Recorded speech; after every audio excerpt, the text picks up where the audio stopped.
இப்போ கூட பாருங்கள், இந்த இப்போ ஒரு படம் வந்திருக்குன்னு நினைக்கிறேன், இந்த பழைய கதையை வச்சு.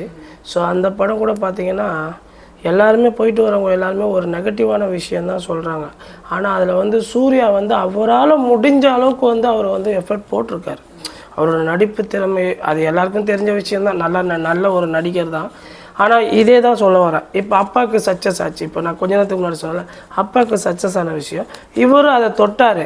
ஆரம்ப ஸ்டேஜ்லேருந்து இவருக்கும் நல்ல ஒரு ரீச் கொடுத்துட்டு வந்தார். இப்போ சமீப காலமாக அவரோட நிலைகள் வந்து சரியில்லை.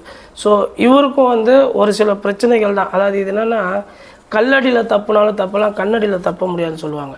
ஸோ அந்த மாதிரி சின்ன சின்ன தோஷங்கள் தான் இவருக்கும் இன்றைக்கி வந்து இருக்குது.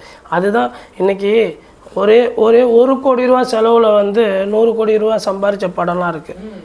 இன்றைக்கி இத்தனை கோடி செலவு பண்ணி இந்த படத்தை எடுத்து அவங்களால வந்து அதை வெற்றி அடைய முடியல. ஏன்னா என்ன சார்ந்தவங்க கூட இப்போ வர கிளைண்ட்டு கூட சொல்கிறாங்க, ஐயா நாங்கள் 4 பேர் தான் என் தேட்டரில் இருந்தோம் அப்படின்லாம் சொல்கிறாங்க.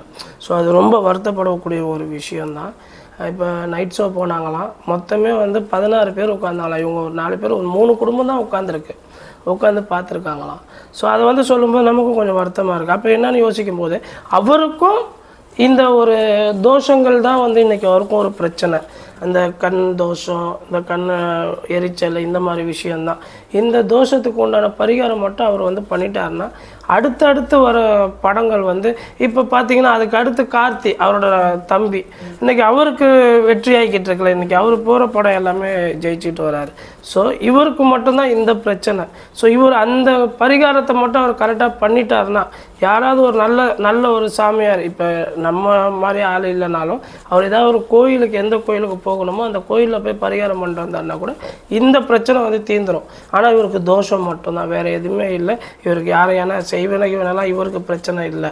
இவருக்கு வந்து தோஷம் தான். அந்த தோஷத்தை மட்டும் சரி பண்ணிட்டாருன்னா ஜெயிச்சிருவார். லைஃப்பில் ஜெயிச்சிருவாருன்னா அடுத்தடுத்து வர படங்கள் வந்து பழைய படம் மாதிரி வெற்றியை கொடுக்க ஆரம்பிச்சிடும்.